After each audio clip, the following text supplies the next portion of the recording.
bouncing. I'm Louis McCrary. I'm executive editor of the American Conservative magazine, and I want to thank you all for joining us this evening. We're very pleased to be co-sponsoring this event with the Congress for the New Urbanism and Strong Towns, both organizations which I think at the American Conservative we really admire and have preceded us for a long time in this effort to help us build better, more walkable, more human scale communities. This is an effort that began at the American Conservative about 3 or 4 years ago, and I think has really taken off as a part of the mission, the core mission of the magazine to promote these ideas. I also want to thank very much Hillsdale College. This is the second time they've let us use this wonderful space on Capitol Hill. So I want to thank them for hosting us as well.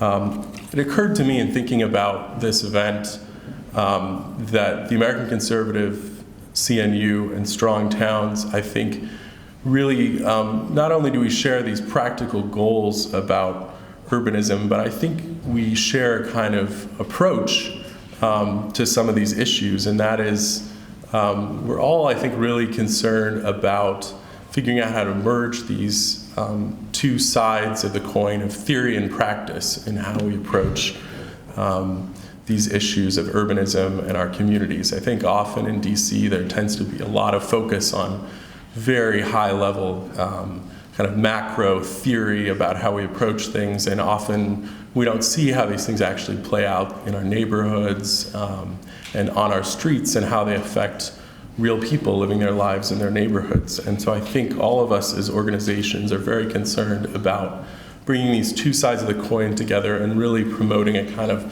practical wisdom about how we can improve the places in which we live. And I think that's especially true with our keynote speaker tonight, Chuck Marohn, who you'll hear from in a few minutes, has really done a lot of good over the last, I think, decade or so, spreading this message of how communities can engage in this process of practical wisdom in order to build better places. I want to first, before we get on to Chuck, Lynn Richards, who is the president and CEO of the Congress for the New Urbanism, has kindly joined us and is going to make a few remarks. Thanks, Lynn.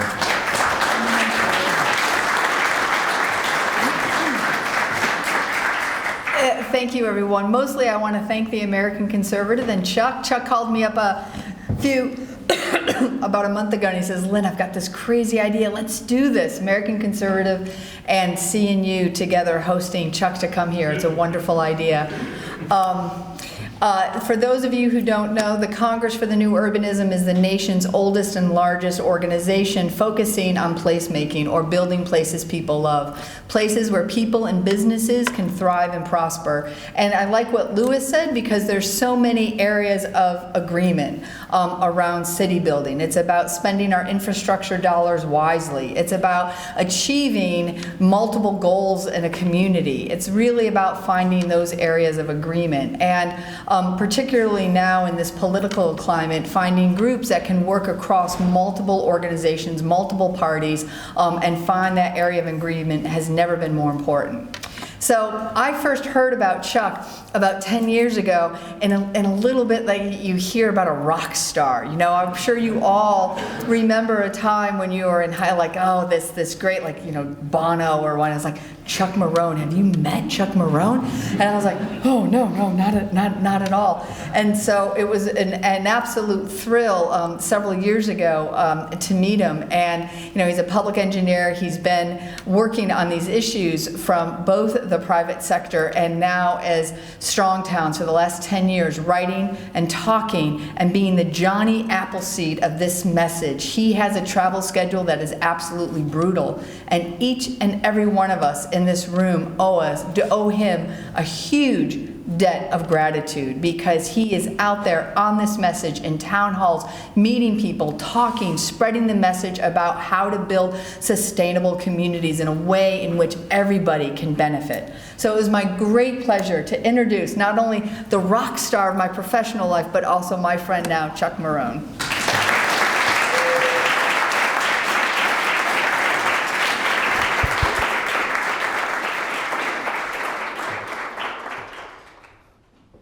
That was obscene. Thank you. Last night, what was the city we were in last night, Bo? We were in Ashland, Virginia. Ashland, Virginia. My apologies to Ashland, Virginia. Ashland, Virginia's motto is the center of the universe. Like literally, that's their motto, which for this Minnesotan, that seemed more than a little pretentious. I told them our motto in Brainerd was, we're not half bad. But thank you so much, both Lynn and Louis, for the kind words. We had this gap in our schedule today, and I want to say it was literally like 3 weeks ago, maybe 4 at the most. We looked and saw that we had an evening where I was just going to be sitting somewhere in a hotel room. And we said, that seems like an absolute colossal waste of a good evening. Where are we and what can we do? And we said, well, we have a lot of friends in Washington, D.C. We're less than 2 hours away. Why don't we make some calls to some of those friends and see if they would be interested in helping us put on an event. We simultaneously called the American Conservative and the Congress for the New Urbanism, and within 30 seconds, we had an event going. These are two amazing organizations that I feel very grateful to have been involved with and associated with over the years. My work has been featured in the American Conservative, and that was one of the highlights of my professional life, to have them say, not only do we find this work valuable, but we want to give it a prominent position in our publication. And I've deeply, deeply valued that association. It's a great organization doing great things. The Congress for the New Urbanism, I think it would be not overstating things to say changed my life at a period of time when I was doing professional work and really struggling, asking more questions than I had answers to. I stumbled across this organization called the Congress for the New Urbanism. And I was able to say this at a Congress a couple years ago. I'll say it here in brief. I did not want to be a new urbanist. I did not. I'm from a small town. I grew up on a farm. Urbanism, what is that? It's not me. I'm not one of those people. And I also just, in my kind of small town, rural, conservative kind of way, said, this is a lefty organization. I don't belong to these people. And then I started showing up to their events. I started reading their stuff. Every time I come up with an issue, I would circle back around to something that just seemed really intelligent, and I'd get to the end and it would say, Congress of the New Urbanism put this together. And I finally went to one of the congresses, and not only did I found the people on the left, absolutely. I found people on the right. I found this broad conversation talking about the practical nuts and bolts of how we get things done on the ground. And I was inspired, I was smitten, and I've been going back ever since. Some of my best friends are part of the CNU and people I have met there. And I don't think it is a stretch. It's not a stretch to say that strong towns is a byproduct or an outcropping of the Congress for the New Urbanism. That is where the essential motivation of this organization came from. Back in 2008, we were having a very tumultuous year. We had banks failing. We had gas prices over $4 a gallon. We had the stock market crashing. We had Wall Street getting $1 trillion bailout from banks. We had what at the time seemed like an insane election cycle. It looks kind of quaint in retrospect. But I remember at the time thinking, this is nutty, this is crazy. And I was very, very frustrated because the dialogue that we were having at the national level reflected nothing about what I thought was important in our communities. And so in November of that year, after the votes were tallied and we kind of knew where things stood, I sat down and I started to write. Much like people go to the gym and exercise, writing is a mental exercise. I committed myself to writing 3 days a week, Monday, Wednesday, Friday, and I just started writing about planning, engineering, cities, projects I had worked on, things I had seen, observations I had. And I was writing thinking that a few of my friends and colleagues might read this stuff, but it was really me trying to figure out where I belonged in the world. Why was the world not seeming to work the way that my kind of simple brain thought that it should? After a few months of doing this, a couple friends of mine came to me and said, "We think this is really important stuff." And they encouraged me to start a nonprofit. I told them no. I want nothing to do with nonprofit organizations. I'm not one of, I'm not a nonprofit. They said, "You just keep writing, we'll fill out the paperwork." And they paid the fee and they sent the paperwork in. A year later, we got a notice from the IRS that we were a 501c3, Strong Towns. And I published that on our website. And I kept writing 3 days a week. And a foundation in Minnesota called me up and said, "We've been reading your work. We would like you to come up and tell us what your programs are. What does Strong Towns do? You're a 501c3. What is it?" And I said, "Well, we don't have any programs. This is just me writing." And he said, "Well, come up and talk to us." And I went up and I gave them a version of the presentation that we're going to go through tonight. And when we got done, they said, "This is a really important message. We want you to share this with as many people as you can." And they gave me 3 years of startup money to leave the planning firm that I had founded and to go out and take this huge leap into the unknown to try to share this message with people. I started out in central Minnesota, became a Minnesota-wide thing, then a regional thing. One time I drove to Bismarck, North Dakota, 6 hours. Got there were 3 people that attended the event. I gave many, many talks to rooms of 2 and 3 people over the years. But all of a sudden things started to grow and things started to accumulate and more people started to show up and more people started to read our site. I was sharing some stats earlier tonight. 2 years ago, we've been tracking the trailing 12 months. So over the last 12 months, how many unique people have read our content? And 2 years ago, that number was 275,000, which was an astounding number for someone who could measure monthly traffic on their hands just a few years before that. This month, it is 1 million. 1 million different people have read our content over the last 12 months. And so this is a conversation that continues to grow and accelerate. And I just thank everybody for being here and being part of it tonight. Our mission is to support a model of development that allows our cities, towns, and neighborhoods to become financially strong and resilient. We still publish content. It's not 3 times a week, it's 3 times a day. We do a couple of podcasts. We try to do videos and graphics, everything that we can to share our message with as many people as possible. I want to start the conversation tonight by having you think about the way cities were designed thousands of years ago. If we look at these places, what we see immediately is that they were built around the dominant transportation technology of the day, that of course being your 2 feet. People walked everywhere, and so the scale, the spacing, the distances between things people would do on a normal day, all this was based around a society of people who walked. We can fast forward thousands of years. This is my hometown. I live in Brainerd, Minnesota. It's a couple hours north of Minneapolis, St. Paul. This is what it looked like back in 1904. People would arrive by train, they would arrive by stagecoach, but once they got there, they would walk everywhere they went. And so the spacing, the scale, the distances between different things you would do on a normal day, all this was based around a society of people who walked. Beginning in the early 1900s and then accelerating after World War II, we began to build cities around a different transportation technology, right? We began to build cities around the automobile. We came up with different building types, different building styles, different ways of arranging things on the landscape. If you were to ask people to explain this transition, they would likely talk about it in terms of progress. We used to build cities around people who walked. Now we build cities around people who drive. Someday we will build cities around people in jet cars. And someday we will teleport, and our cities will look completely different than they do today, right? This is a very comforting way to look at it. It's a very affirming narrative. It puts us on this continuum of progress, things always getting better. There's another way to think about this, however, that isn't quite as affirming.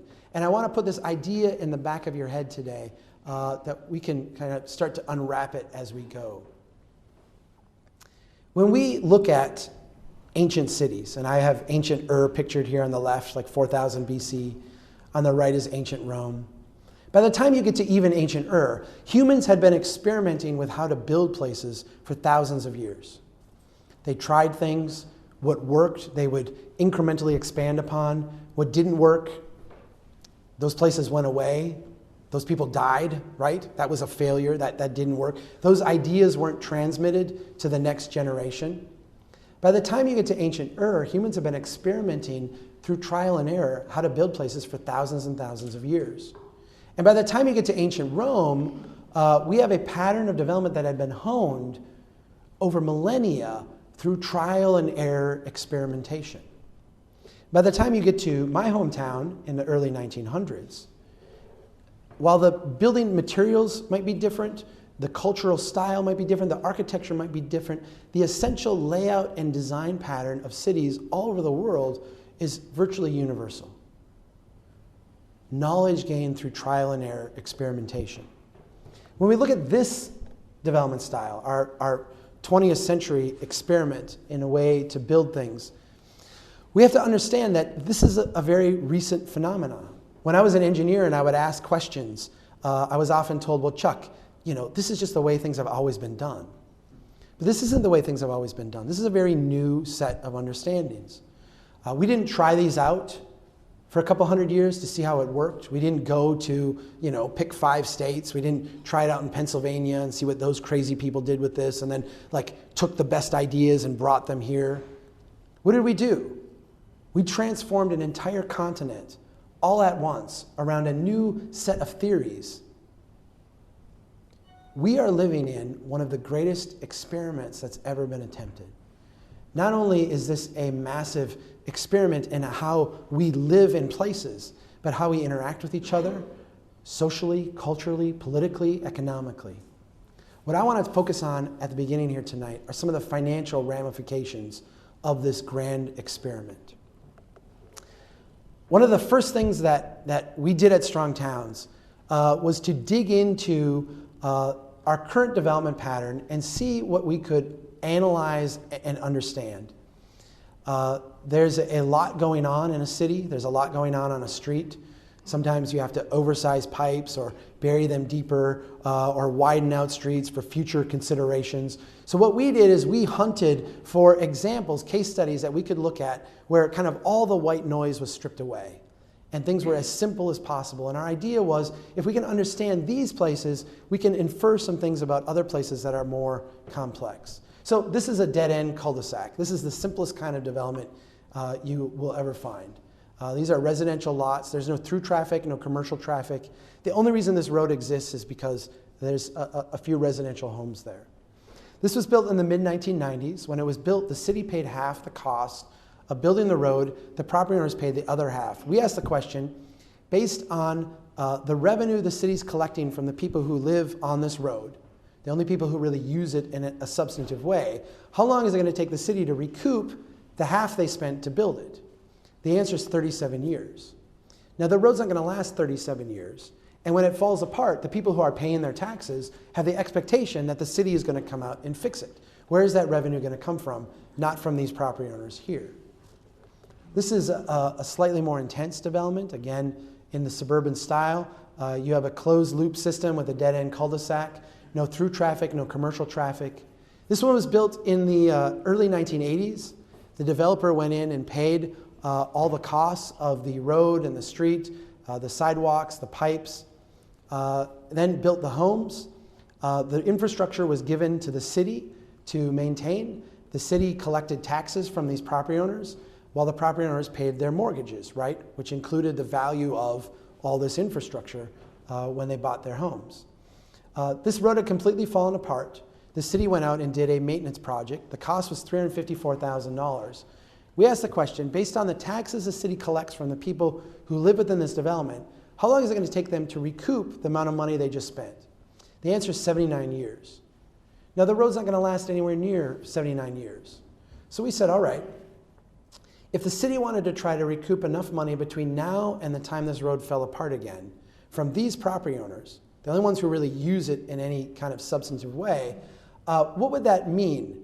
It would mean we would need an immediate 46% increase in taxes with annual increases of 3% over inflation every year for the next 25 years, with all that money going just to maintain the roadway. The sewer, the water, the storm sewer, vastly more expensive undertakings. Now, sometimes I go talk to cities all over the country and people will stand up and say, you know, Chuck, we get it. We know we lose money on residential development. We make it up on commercial. Commercial is our cash cow. My response to that is, how's that working for you? My next response is, I don't know any corporation that loses money on 90% of what it does and tries to make it up on the last 10%. I don't know why an incorporated municipality would think that was a really good business strategy. Nonetheless, we've kind of convinced ourselves if we just have enough commercial growth, it doesn't matter what happens in our residential neighborhoods. This is a business park. It's one of those typical build it and they will come investments that cities of all sizes like to make. We build this, we put in wide industrial streets, deep pipes in the ground, and we try to attract new business growth. This one was built in the mid-1990s. Every single lot has been developed in this. And the city felt it was so successful, they wanted to build the exact same thing in the exact same design on property they owned right next door.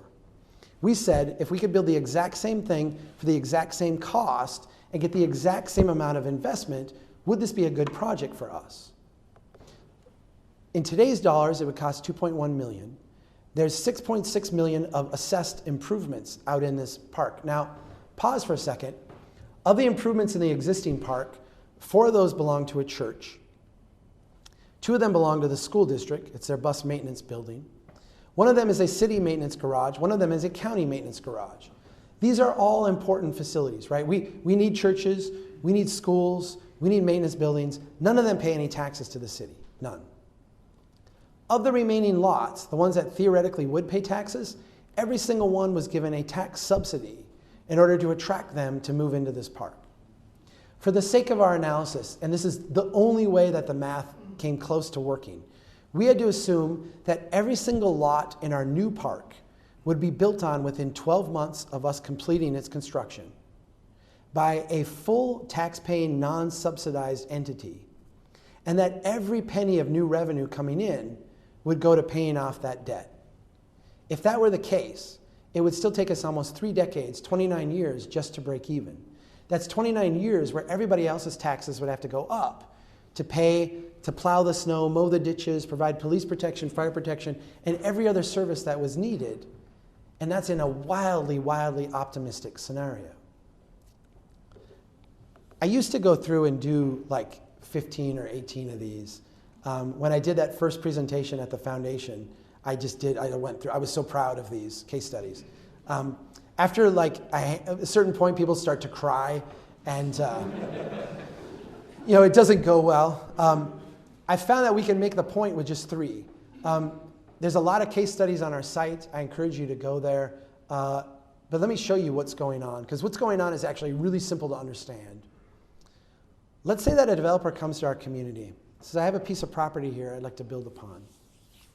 I'm willing to build all the homes and commercial properties myself.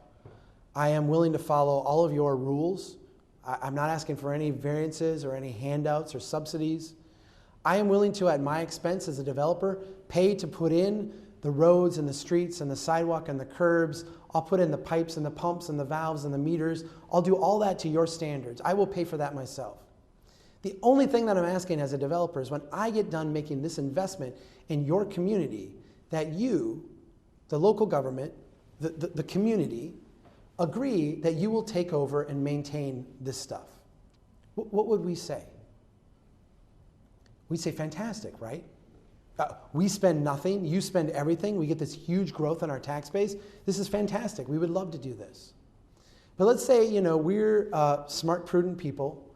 We've heard of this strong town stuff. We don't want to get ahead of ourselves. So what we're going to do is when the money from this new development comes in, we're going to take the portion that would normally get siphoned off and spent fixing stuff around the city, we're going to set that portion aside. And every year when that money comes in, we'll set that portion aside and we'll allow it to accumulate so that when we get out a generation from now and we have to make good on that promise that we will fix and maintain and take care of this stuff, we'll have a pot of money to do that.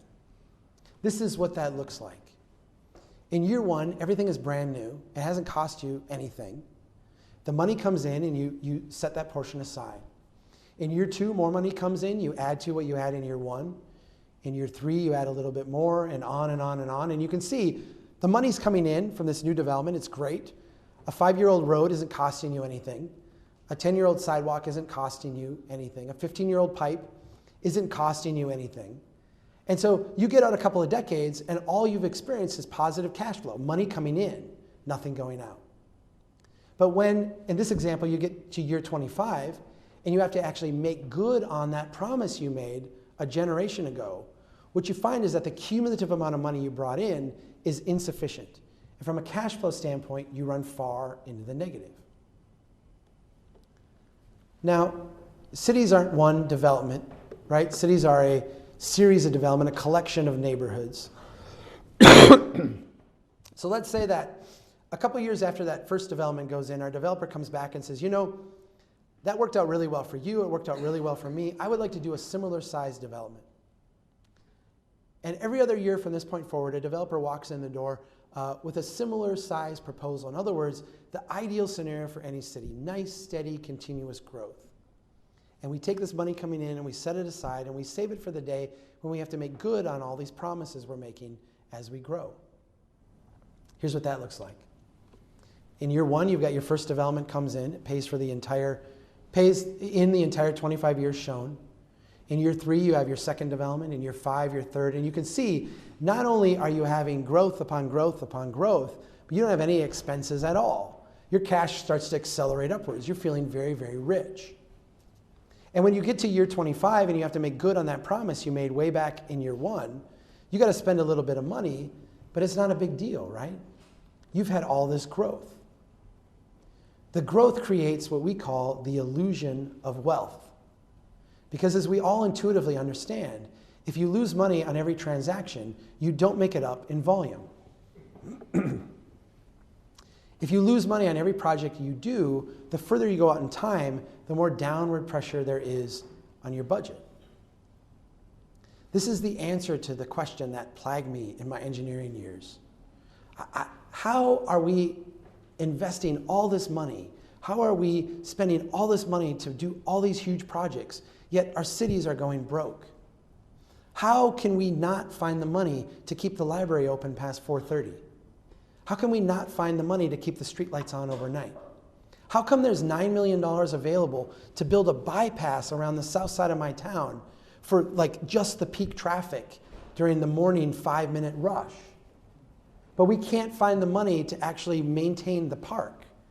Why is that?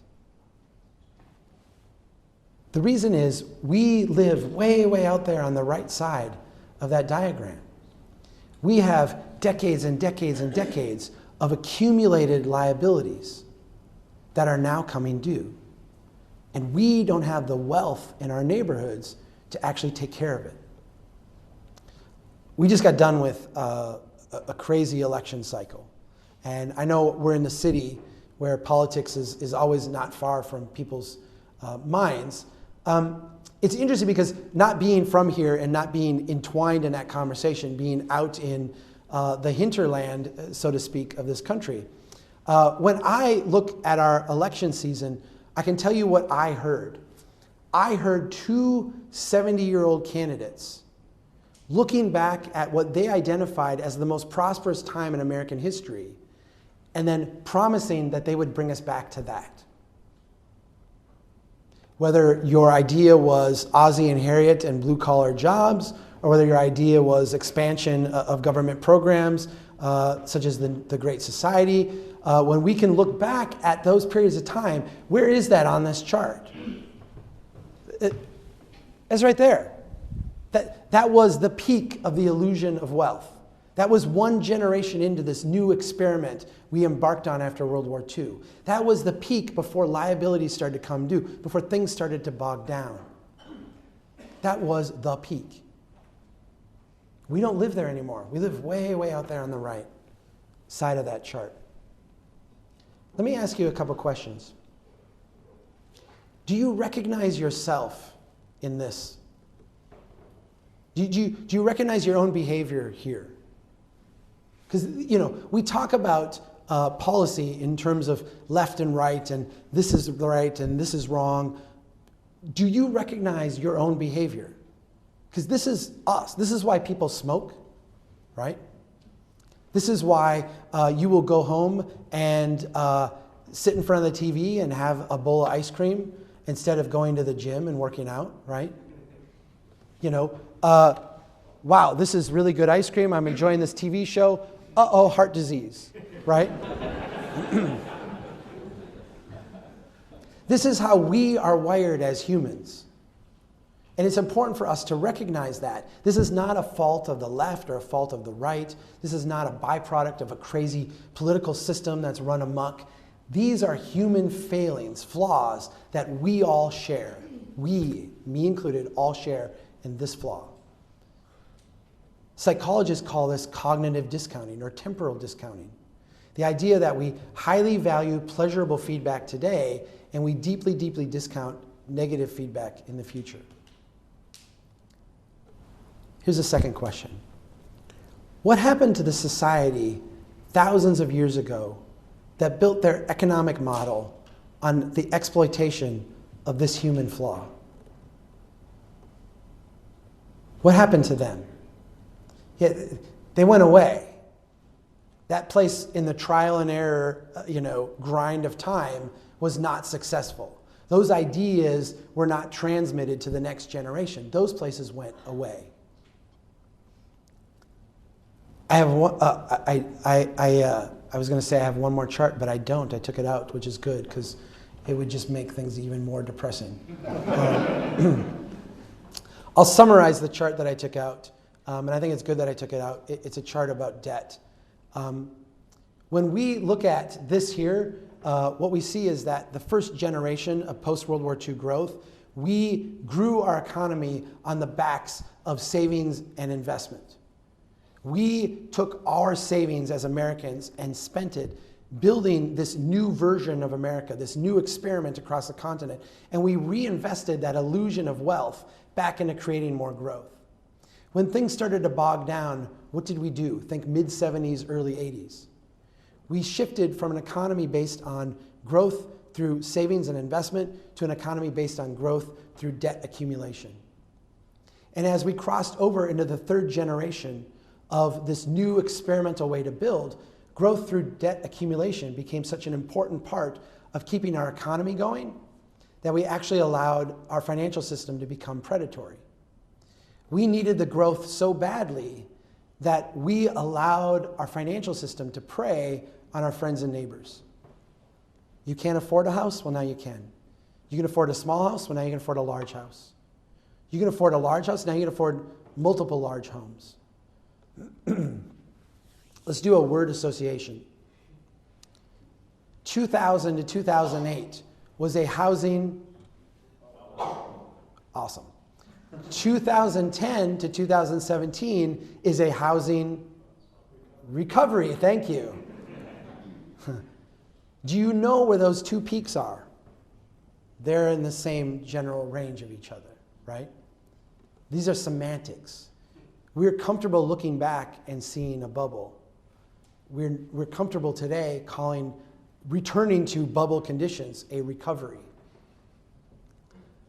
Our ability to continue down this path by having our friends and neighbors take on accelerating levels of debt is simply not there. So what do we do differently? Early on in my travels, I got to take a trip to California. This is kind of indicative of how we do things. I started off in Redding, California, and 5 days later, 11 talks later, ended up in San Diego. For those of you that don't know California geography, that's the top to the bottom, which is a long ways to go. We didn't realize that when we booked these gigs. But we found out the hard way. Those were the days too when budgets were really Spartan, and we were sleeping on people's couches and digging through dumpsters for food. So that was what fond recollections. But it was interesting because Californians have a very unique view of the world. And I would give this talk, and I would get to the end. We're going to, the rest of the time, talk about how we think about things differently. I would get to the end, and these Californians every single time would stand up and say, Chuck, I am really angry with you. You came here, you scared the hell out of us, but you didn't give us the solution. What is the solution? And it took me a while to learn to speak Californian, because I was thinking, there's no solution here. We have a saying that we use, problems have solutions, predicaments have outcomes. We've crossed over the problem phase. We're in the predicament phase. We actually have to talk about how we respond to these things rationally. How do we deal with these outcomes? But they wanted a solution. And I realized after a period of time, what they were actually asking was different than what I was hearing. Here's what they were asking. What can someone else change about what they're doing so that I don't have to change anything about what I'm doing? We don't have any of those available to us anymore. We've run out of those, right?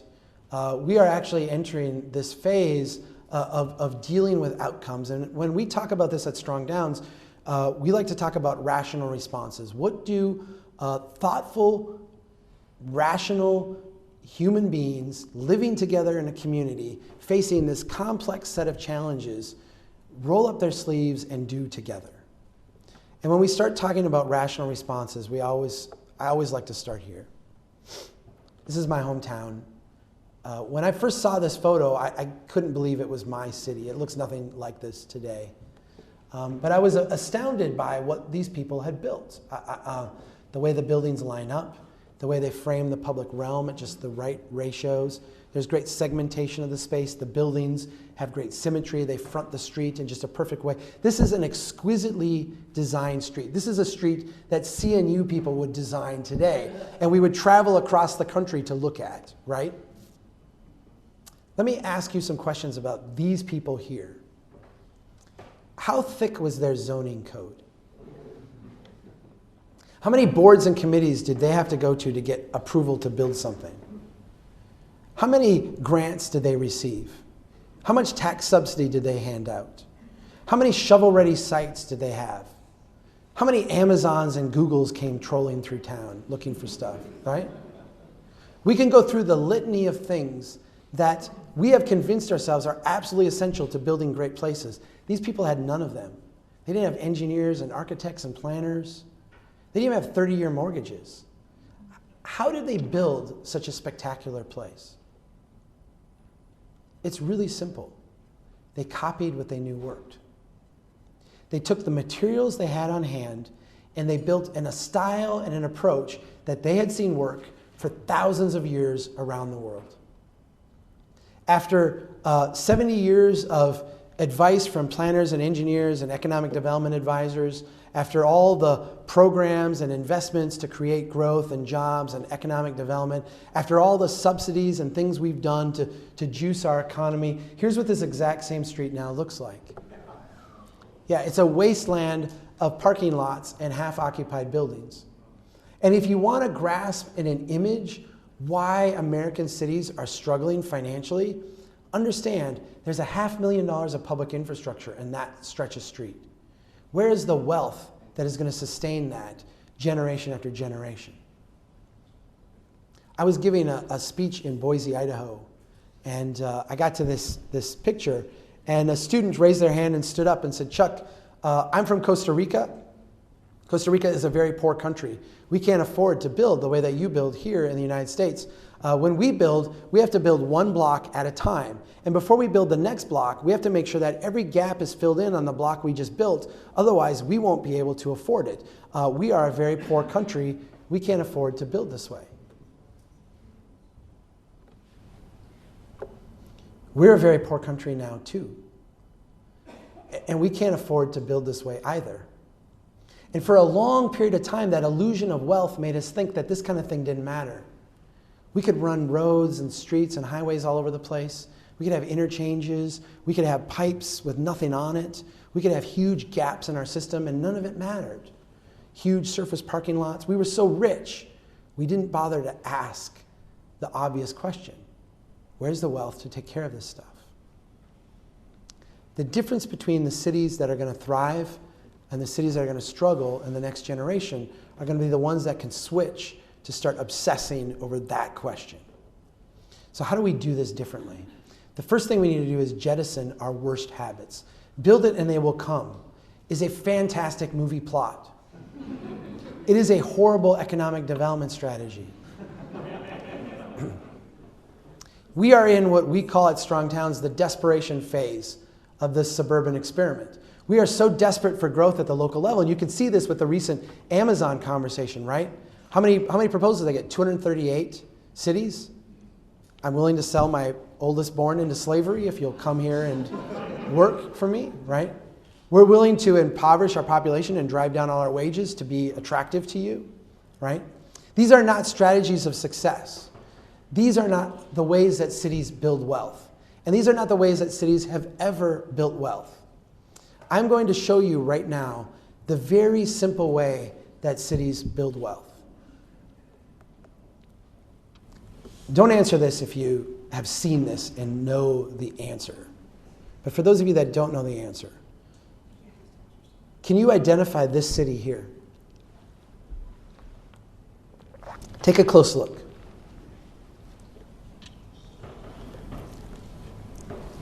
I'm sitting in the one city that defies the rule that I'm going to tell you right now, although in a way it probably does a little bit. If we went back in time, I was in Richmond today. They looked at that and said, yeah, at one point in the past, Richmond looked like that. Some pop-up buildings. It was a little settlement, right? We can go up to Baltimore, Philadelphia. Manhattan at one point looked just like this, right? A collection of pop-up shacks. We can go further west, Chicago, Minneapolis, St. Louis, Dallas. You know, the trees are wrong for Dallas, obviously, but LA, Seattle, Vancouver. Every city that was ever started before our modern incarnation of how to build cities started just like this. A little settlement, a few pop-up shacks, some hopes and some dreams. London, Paris, Rome. This could be Romulus and Remus standing out here. They all started this way. We built thousands of these across this continent. And for a variety of complex reasons, reasons that defy our ability to predict or project or even to fully understand after the fact, a lot of these places failed. What happens when a place like this fails? Does the stock market crash? Does unemployment skyrocket? Do we have to have an emergency session of Congress to bail out Wall Street banks? No. These are small little bets.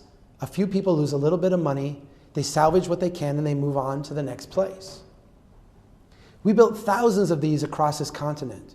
And for a variety of complex reasons, reasons that defy our ability to predict or project or even to fully understand after the fact, a lot of these places were successful. And when they were successful, they would grow in a very simple to understand way. They would grow incrementally up, incrementally out, and become incrementally more intense. And so after 30 years of incremental development, this street, which is my hometown in 1870, would become that street I showed you earlier. And after another 40 years of incrementally growing up, incrementally growing out, and incrementally becoming more intense, these 2- and 3-story wood structures would be replaced by buildings of brick and granite.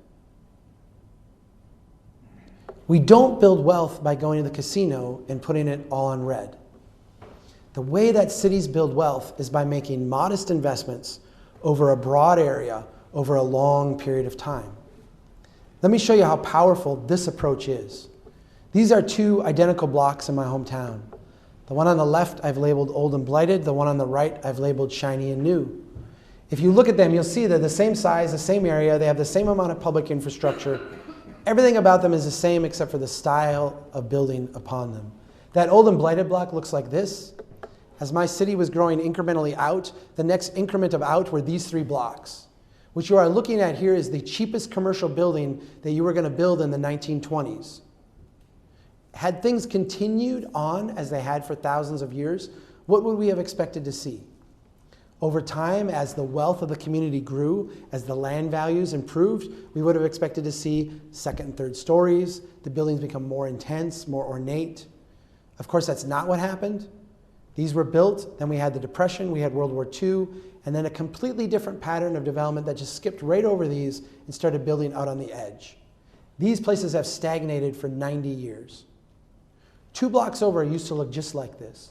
The city labeled it blight, had it torn down, and now we have the new Taco John's drive-thru.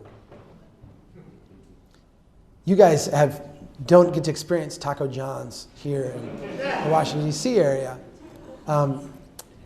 Taco John's is a Midwestern, authentic Mexican restaurant.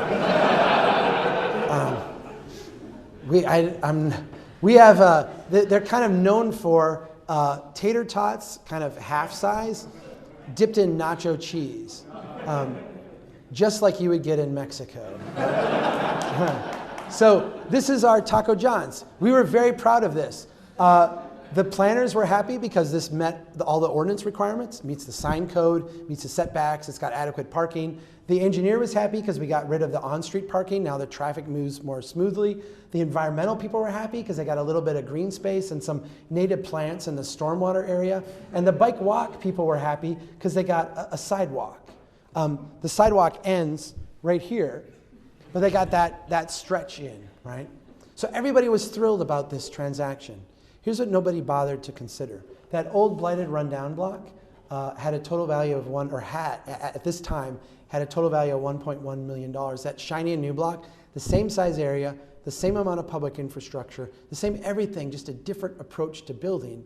When this was constructed, it had a value of only $800,000. Understand what you're looking at. You are looking at the traditional pattern of development. The way we have built cities around the world for thousands and thousands of years, in its infancy, after 90 years of neglect, and it still outperforms by a wide margin the stuff we build brand new today. And we all know what happens to that taco joint 2 decades from now, right? It's turned into a used car lot. A few years later, it's boarded up. We're trying to get some type of grant or subsidy to get it torn down and redeveloped. In fact, in the few years since this project was done, here's what's happened to the property values.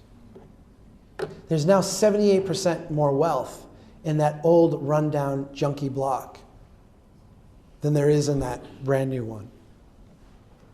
This is the stuff we do in the center of our cities. We do the same thing out on the edge.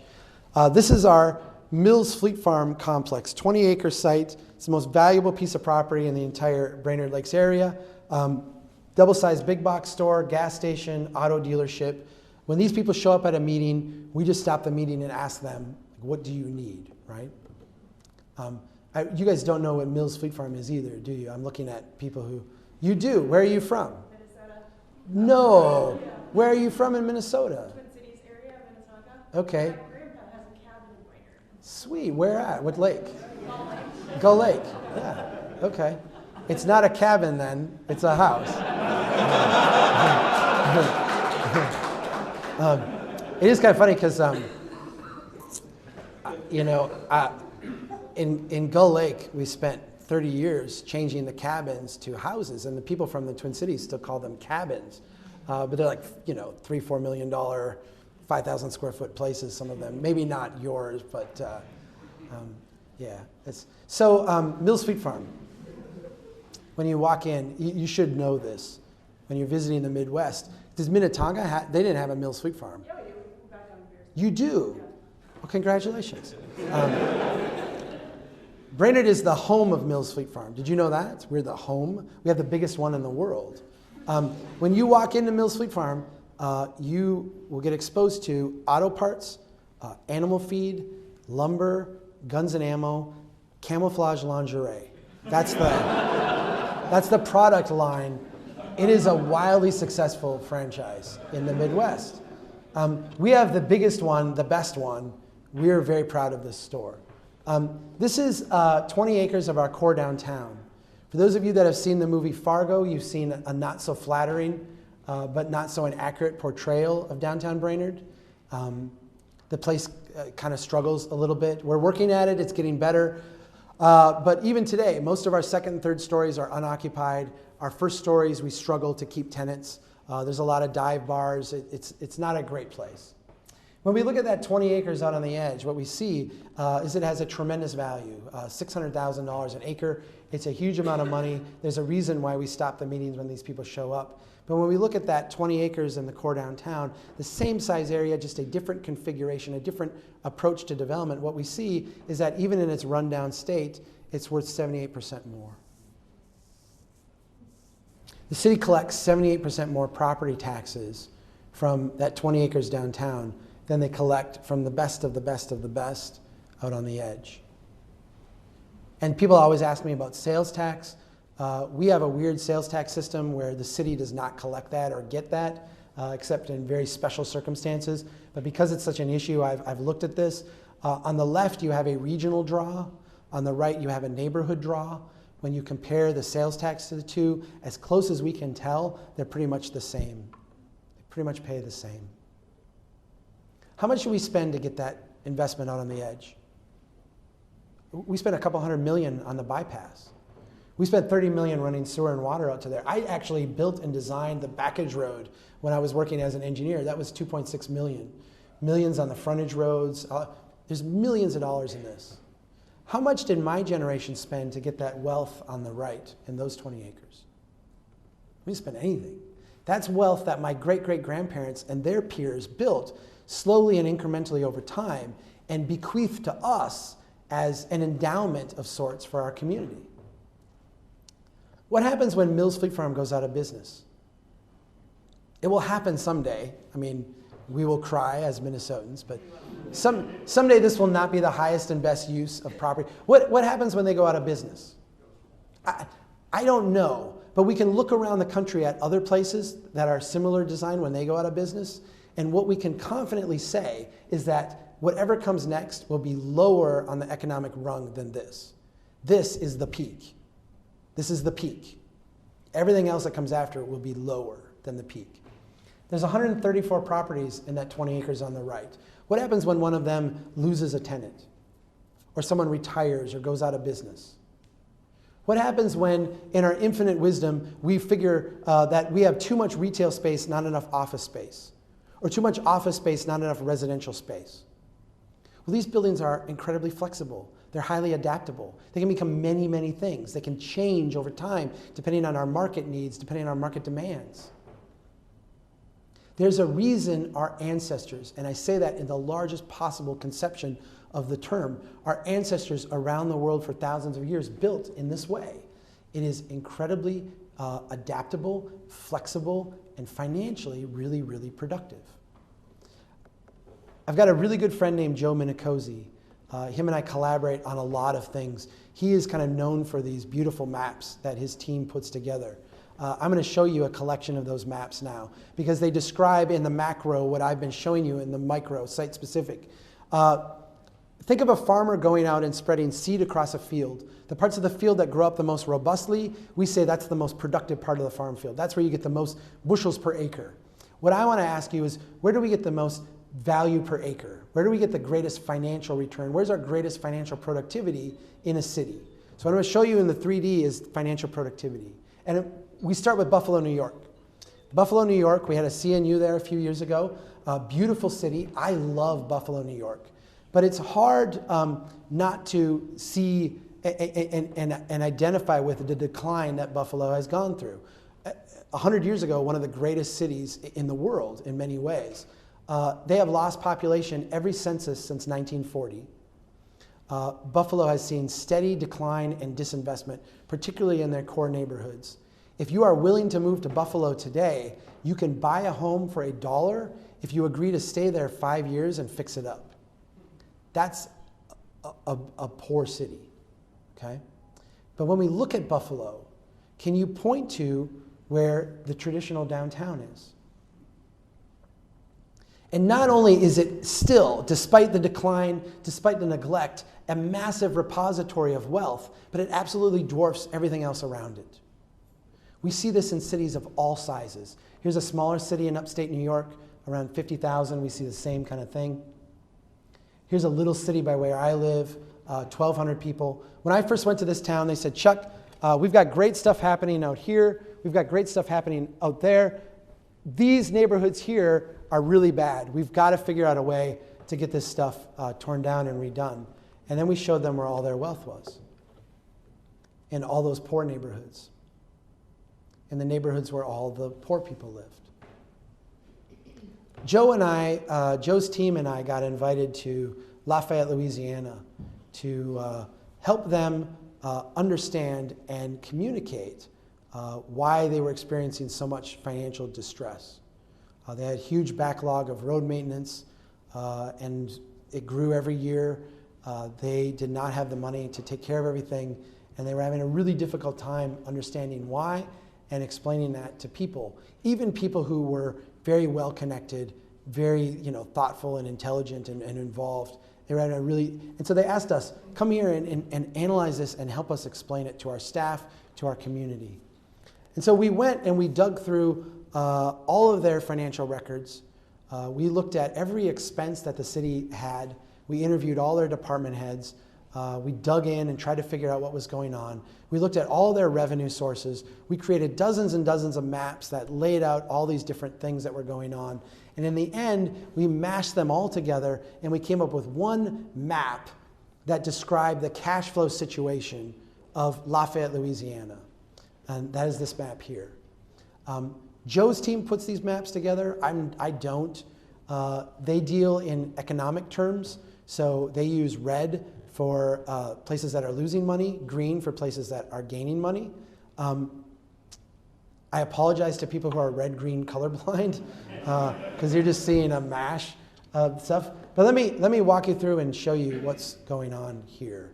And I'll go over and point so that you can see the areas I'm talking about, even if you can't identify them from where you're sitting. There's a big cluster of green in the center of this map, right about here. That is Lafayette, Louisiana's core downtown. I said our core downtown struggles. Lafayette's downtown struggles.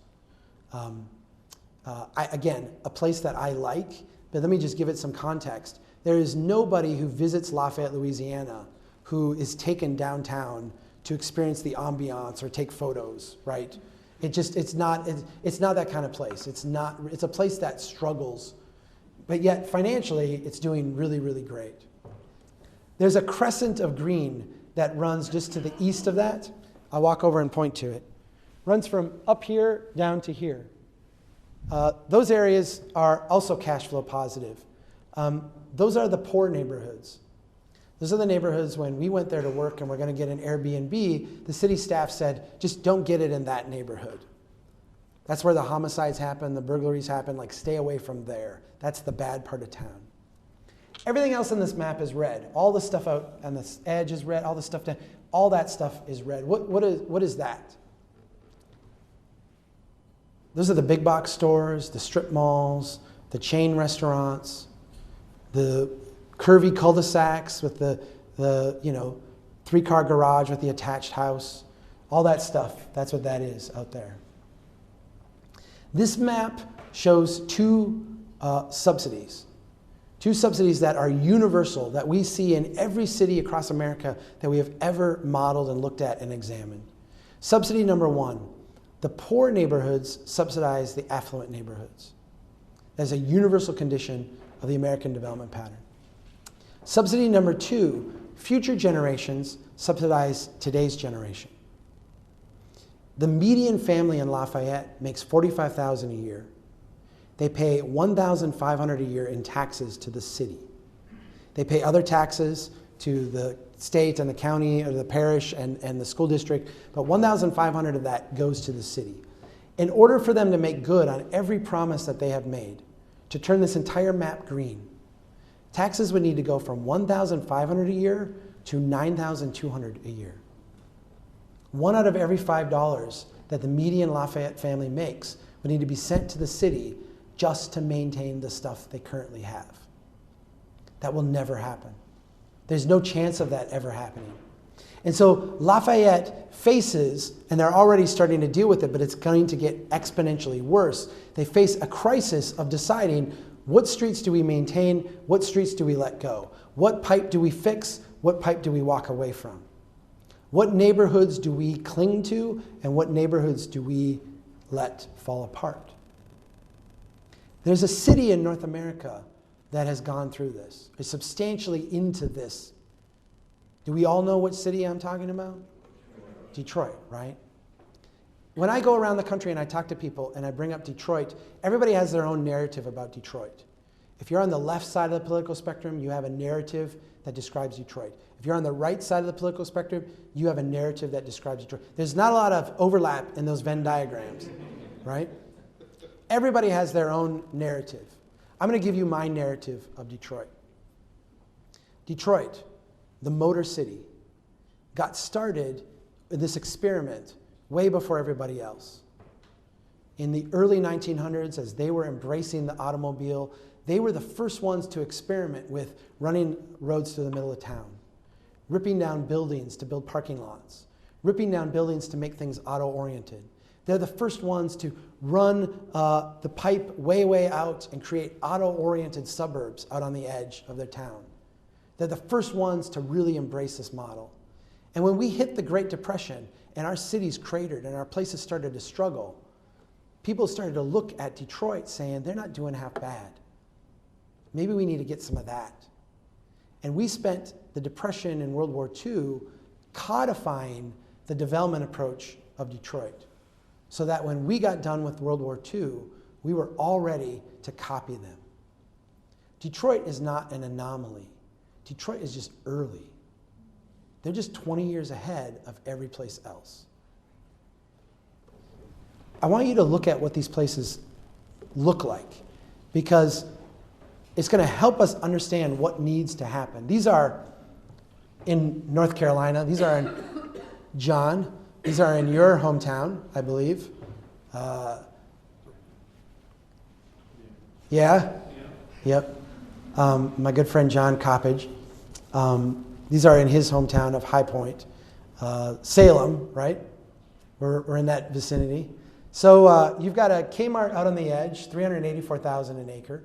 You've got a Walmart at $967,000 an acre. I won't go through all the subsidies they paid to attract this development, but I will switch to their core downtown, where you've got an old warehouse that's been converted into a supper club at over $5 million an acre. And my favorite place of all, Jimmy's Pizza, $3.4 million an acre. Look at that Jimmy's Pizza for a second.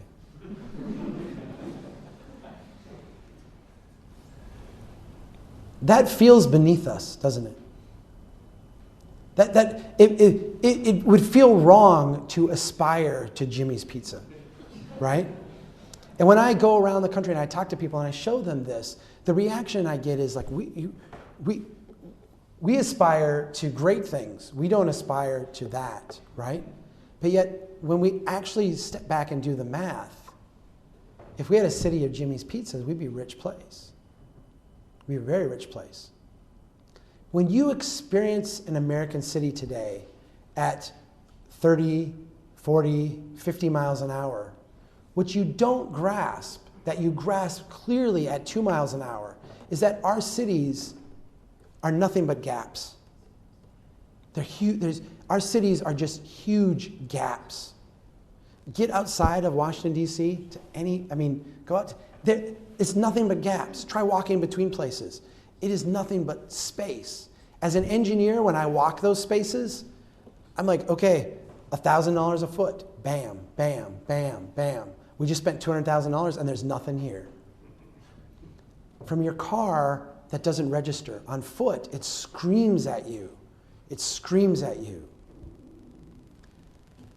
We have to actually humble ourselves to realize the potency and the potential of a Jimmy's Pizza. Because as we're talking about incrementally building cities, as we're talking about dealing with a Lafayette, Louisiana that is trending to being Detroit, and I don't say that with negative connotations about anything except their financial situation. You have cities that are functionally insolvent. How do we fix that? We don't go in and spend a bunch of money. What do? We start building things that actually work.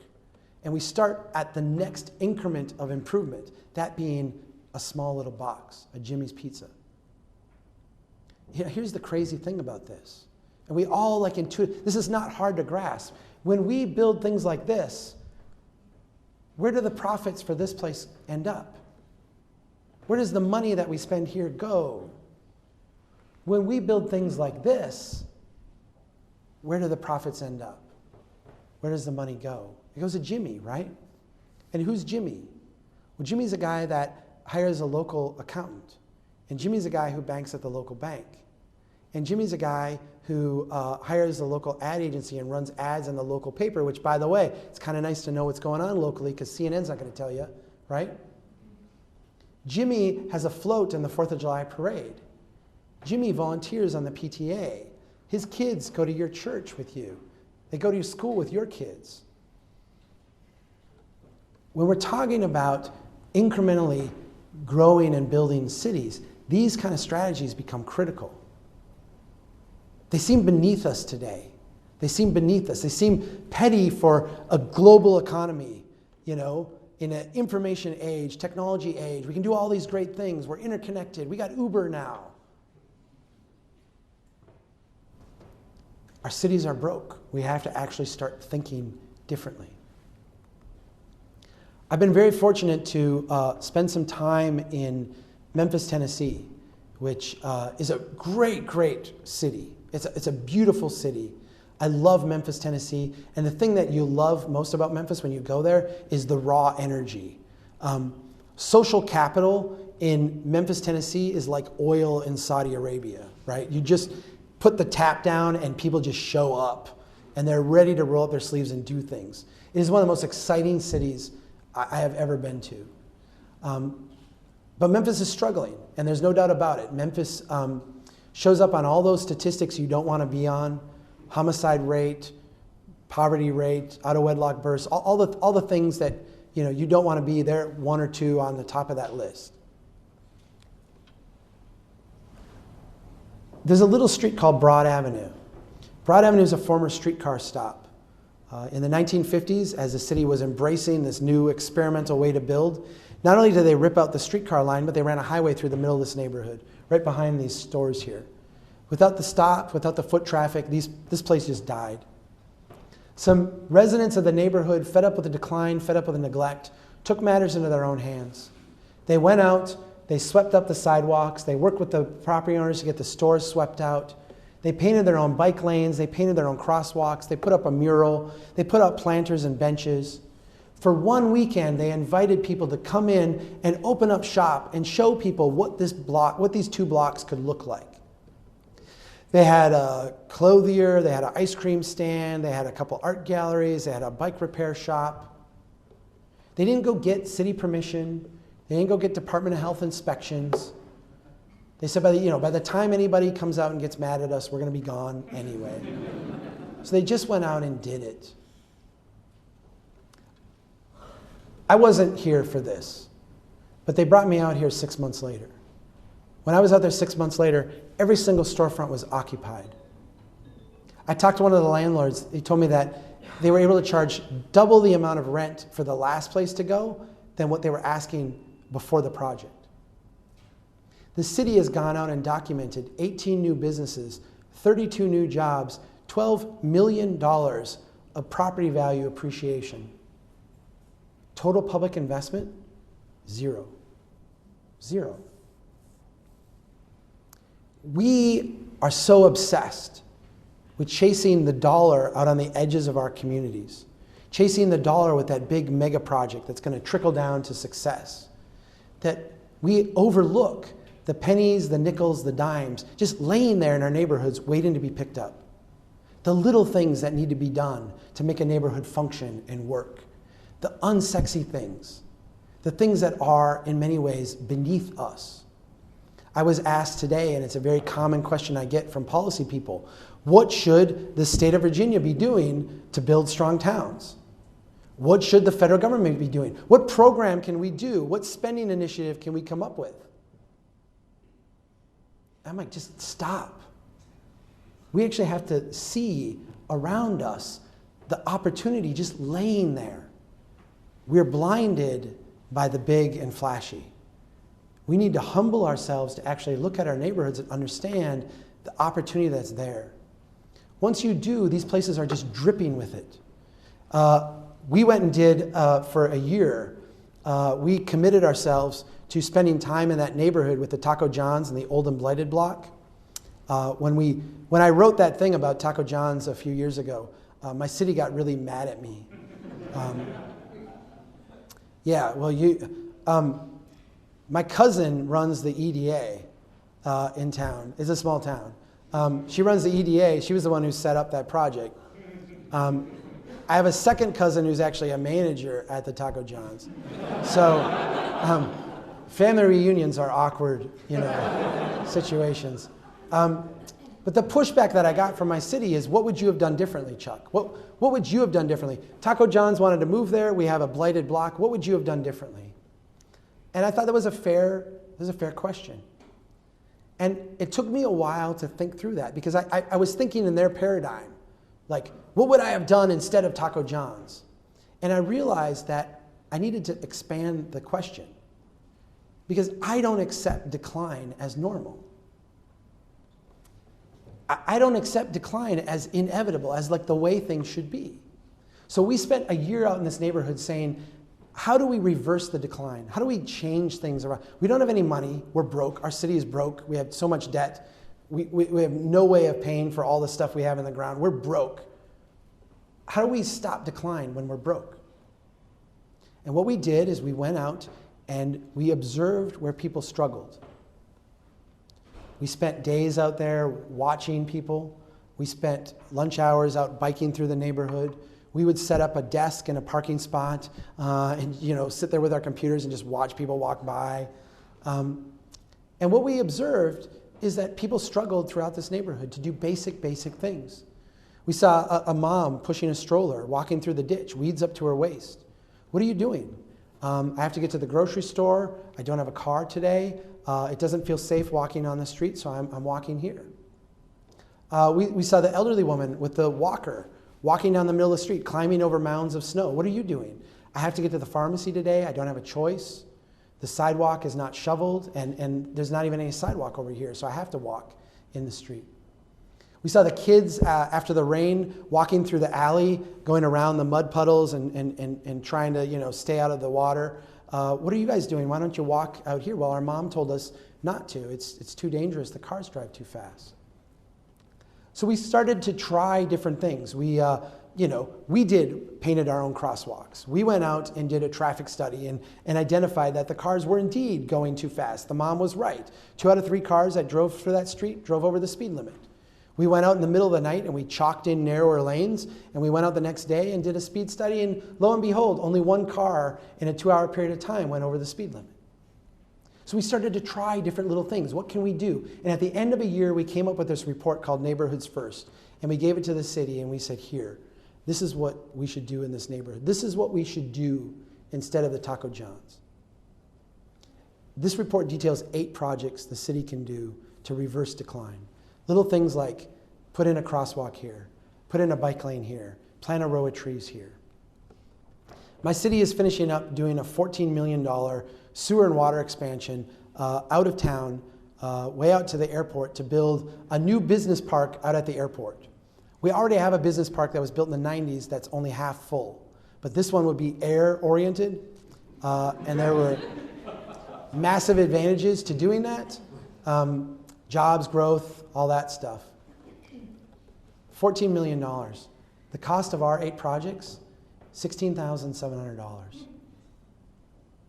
What if we go out next year and we do $16,700 worth of little projects in this neighborhood and nothing gets any better? Nobody looks at this neighborhood and says, wow, it's a better place. Wow, this neighborhood's not in decline. You know what, I'm going to take money out of my pocket and paint my house or fix up my front porch or plant some flowers in the front yard. What if nobody is inspired to do anything greater because of our 8 projects? What then? Well, we're out $16,700. That we can afford to lose that, right? We've learned 8 things that don't work.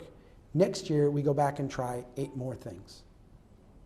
But I feel like we're onto something. We've gotten it at least kind of right. I went to the city engineer and I said, I think you could use a sidewalk here. Do you know what he said? Why would you say that, Chuck? You see, we put together capital improvement plans behind a desk.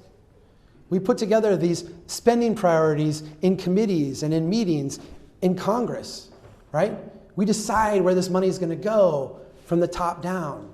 It's how we do things. It's how we do things at the federal level, at the state level, and even at the local level. My engineer's never been out here. He's never walked this. He's never observed, intentionally gone out and humbled himself to observe where people are struggling in this neighborhood. And because of that, he's no clue. There's commercial properties up at the north there. There's residential down the south. You don't think they would benefit from a sidewalk? Maybe a couple street trees to provide a little bit of shade, make the walk a little bit easier? You don't think that would be a high return investment in this neighborhood? We have to change the questions we're asking. We have to humble ourselves to go out and observe where people struggle, to ask the question, what is the next smallest thing that we can do to address that struggle?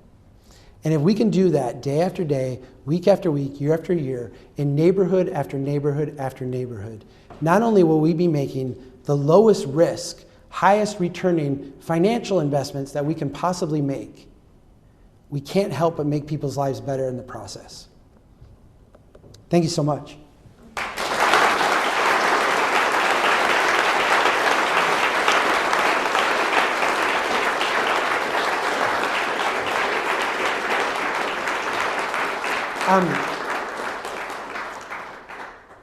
I like to talk. We're about an hour and a half into this. I don't know how much time we have left. If I could say just a couple quick things. First of all, thank you again to both the American Conservative and the CNU for hosting this event. We are at Strong Towns a member-driven organization. What we ask of people, if you're inspired by this message, the one thing that you can do for us is to go out and tell someone about it. We're trying to grow a national movement of people who are talking about these things differently, who are trying to get a different level of consciousness about how we make public investments and how we build our places. And if this is inspiring to you, you would do us honor by sharing it with someone else. If you want to go beyond that, almost half of our budget comes from memberships, people who have signed up to say, this message matters, we want you to share it with more people. There are many members out here tonight, and I thank you all for your support. We can't do it without you. It is a huge thing for us.